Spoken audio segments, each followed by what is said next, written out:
Hello friends, एक बार फिर से मैं स्वागत करती हूँ। मैं शशि शर्मा आपके लिए लेके आई हूँ यूपी पीजीटी सोशियोलॉजी की रिवीजन क्लासेस, जिसमें मैं समाज शास्त्र का पूरा पीजीटी का जो सिलेबस है उसका मैं रिवीजन करा रही हूँ। इसी इसी कड़ी में हमने आपको समाज शास्त्र के बारे में पढ़ा दिया, समाज के बारे में पढ़ा दिया और अब हम समुदाय करा रहे हैं। तो समुदाय का आज ये लास्ट टॉपिक है, जो समाज और समुदाय में अंतर है कि क्या चीज़ें समाज में पाई जाती हैं और क्या चीज़ें उसमें समुदाय में पाई जाती हैं, जिससे कि आपको समुदाय के बारे में और ज़्यादा समझ में आ जाएगा। इसी कड़ी को हम आगे बढ़ाएंगे और फिर आगे वाला जो टॉपिक लेके आएंगे वो होगा हमारा समूह। समूह में क्या बताएंगे कि प्राथमिक समूह, द्वितीयक समूह और ये अर्ध प्राथमिक समूह, आवासी समूह, इनके बारे में हम आपको पूरा बता देंगे। एक बात और कि हम आपको जितना भी बता रहे हैं वो पूरा विस्तृत तरीके से बता रहे हैं, पूरा गहराई में। आपको अलग ही जाने की जरूरत नहीं पड़ेगी। अगर आप ये हमारे ये पढ़ाई हुई जो क्लासेस हैं एक बार देख भी लेंगे तब भी आप मतलब पास हो जाएंगे पीजीटी में, क्योंकि मैंने भी पीजीटी ऐसे ही अपने आप अपने नोट्स बनाकर पूरी मतलब क्वालिफाई किया था। पीजीटी 2021 वाला जो पीजीटी था वो मैंने अपने नोट्स अपने आप से बना के किताबों के जरिए से सारे अपने आप ही बनाए थे और अपने आप ही पास कर लिया था। वही मैं आपको अपने ही सारे बता रही हूँ, जिससे कि आपको भी थोड़ी इसमें सहायता मिले। ठीक है, तो आइए हम देखते हैं समुदाय और समाज में अंतर कि क्या समुदाय में विशेषताएं होती हैं और क्या समाज में होता है। तो हम पहले भी बता चुके हैं कि जो समुदाय है हमारा क्या है, वो हमारा व्यक्तियों का समूह होता है। समुदाय में व्यक्तियों का समूह होता है, उसमें एक निश्चित भौगोलिक क्षेत्र होता है समुदाय के अंदर, और क्या होती है, हम की भावना पाई जाती है। वहीं पर हमारा समाज है तो उसमें क्या होता है, ये हमारा जो हम संबंध बनाते हैं, जो हमारे सामाजिक संबंध हैं, उन्हीं का ताना बाना क्या होता है, समाज में होता है। और एक बात और कि समाज क्या है, एक जटिल प्रक्रिया है जो परिवर्तित होती रहती है। मैकावेन ने क्या कहा है, मैकावेन ने कहा है कि जहाँ कहीं जीवन है वहीं समाज है। तो समाज में क्या है कि जीवन होना चाहिए, चाहे वो पक्षियों का हो, चाहे मधुमक्खियों का हो, चाहे चींटियों का हो। इसी में हम अंतर कभी कभी वो लोग पूछ लेते हैं, या कभी कभी समाज समुदाय के बारे में पूछ लेते हैं, तो हम लोग के समझ में पूरी तरह से ये वाली बात नहीं आती क्या समुदाय में मतलब क्या होता है और समाज में क्या होता है। तो यही हम आपको बता रही हैं। ठीक है, तो देखते हैं। तो जो समुदाय है वो क्या होता है, व्यक्तियों का समूह होता है। क्या होता है, व्यक्तियों का समूह होता है। इसमें व्यक्ति समूह बनाते हैं, ठीक है, समूह में रहते हैं, समूह बनाकर रहते हैं। वहीं पे जो समाज है वो क्या है कि समाज सामाजिक संबंधों का क्या है, जाल है। सामाजिक संबंधों का क्या है, ये जाल है, जो ये एक जटिल प्रक्रिया है जो चलती ही रहती है। और क्या है, ये एक परिवर्तनशील प्रक्रिया है, इसमें परिवर्तन भी आते रहते हैं। ऐसा नहीं है कि एक ही जगह एक जैसा ही है, समय के साथ ये बदलता रहता है। अब आता है हमारा ये जो जब हमारे व्यक्तियों का समूह है तो व्यक्ति भी हमें दिखाई देते हैं और समूह भी हमें दिखाई देता है। इसी वजह से ये समुदाय है वो क्या हुआ, मूर्त हुआ। मतलब मूर्त का मतलब होता है जो हमारे लिए दिखे, जिसे हम क्या है महसूस कर सकें, तो वो क्या हुआ, मूर्त, यानी कि ये हमारे लिए दिखता है समुदाय।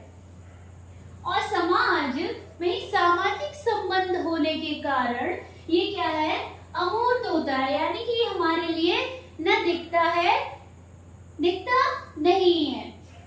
और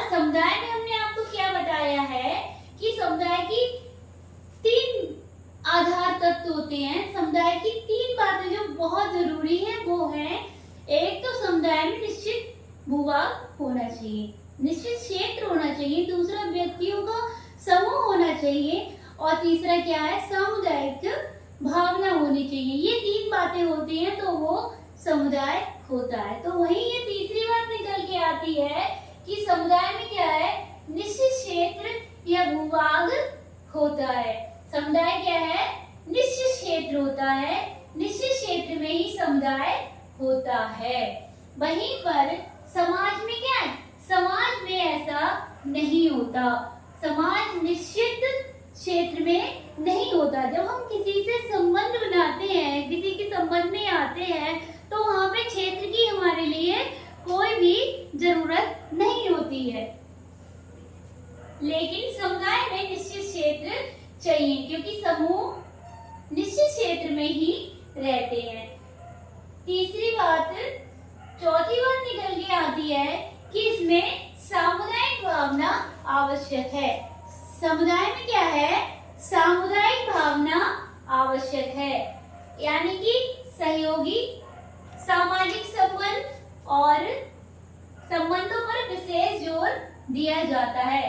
समुदाय में क्या है, सामुदायिक भावना पाई जाती है, इसीलिए इसमें सहयोगी सामाजिक संबंध।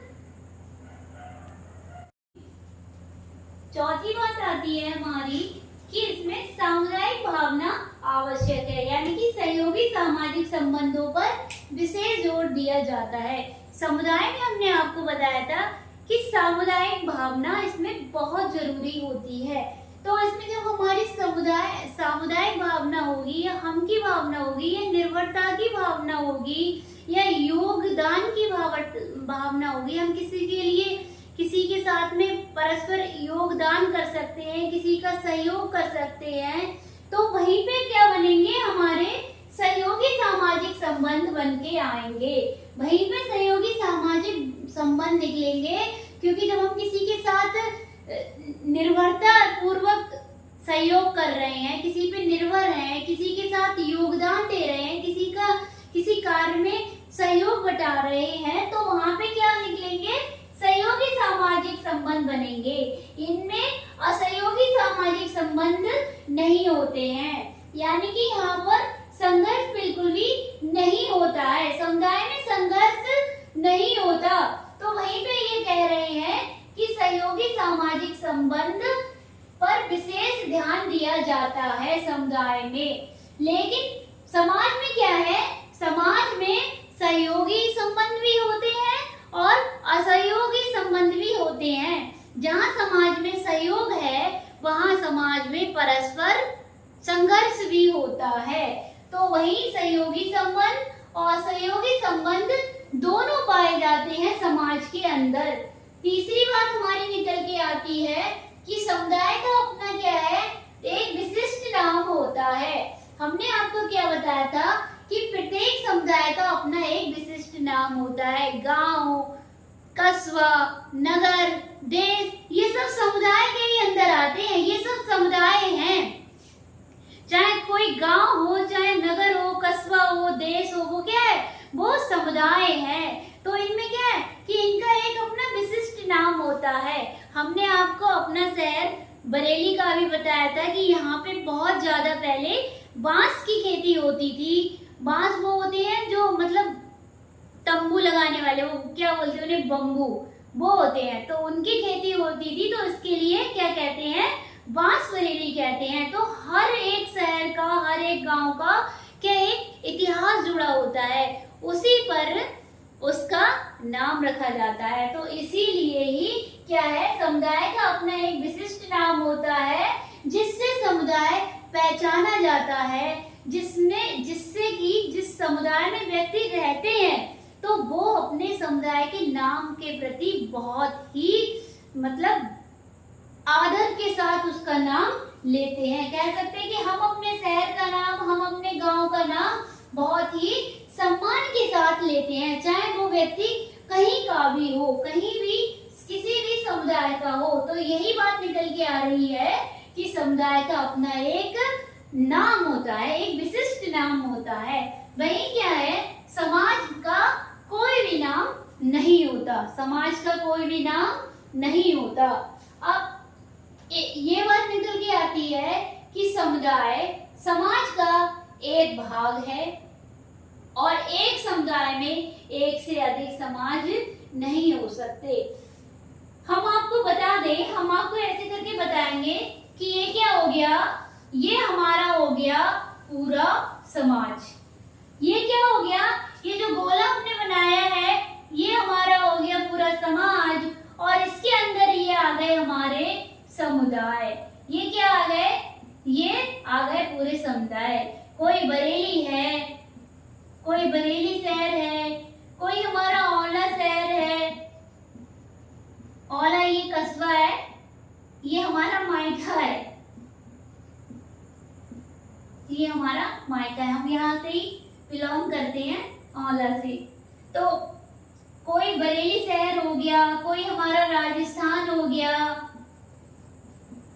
कोई हमारा दिल्ली हो गया, ये सब क्या हो गए, ये सब समुदाय हो गए। कोई गांव हो गया, किसी गांव का नाम रख देते हैं, किसी कस्बे का नाम रख देते हैं, किसी बड़े शहर का नाम रख देते हैं, तो ये सब क्या हो गए, ये सब समुदाय हो गए। और ये बड़ा सा क्या हो गया, ये हमारा हो गया समाज। ये क्या हो गया, समाज। तो यही बता रहे हैं कि समाज के अंदर ही क्या है, बहुत सारे समुदाय होते हैं। समाज के अंदर ही बहुत सारे समुदाय होते हैं। तो समुदाय कहाँ आते हैं, समाज के अंदर ही आते हैं, यानी कि समाज हमारा बहुत बड़ा होता है, बहुत व्यापक होता है, बहुत विस्तृत होता है। तो यही कह रहे हैं कि समुदाय समाज का एक भाग है और एक समुदाय में एक से अधिक समाज नहीं हो सकता। अब ये क्या है, तो ये बरेली हमारा समुदाय हो गया, तो इसके अंदर क्या है, एक ही जैसा समाज होगा, एक ही जैसे लोग होंगे, एक ही जैसे उनके उद्देश्य होंगे।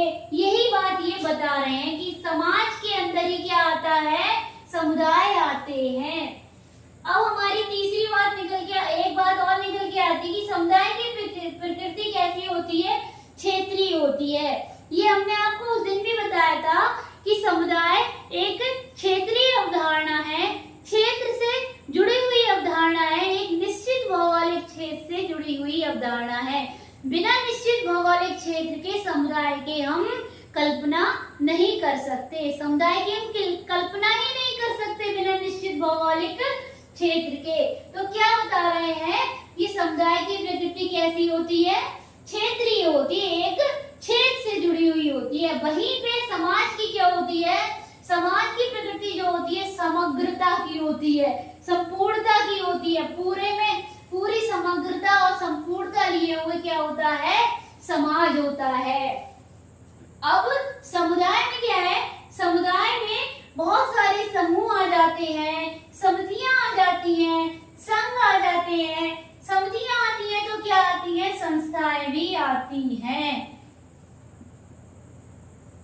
समूह आ गए, समितियां आ गई, संघ आ गए, संस्थाएं आ गई और इसका आते हैं और इसका अनेक भागों में हम क्या है, हम समूह का भी अध्ययन कर सकते हैं, समितियों का भी, संस्थाओं का भी, संघ का भी। कई कैसे भी संघ ले लो, चाहे आर्थिक संघ ले लो, चाहे मजदूर श्रम संघ ले लो, कोई सा भी संघ ले लो, हम सबका अलग अलग अध्ययन कर सकते हैं।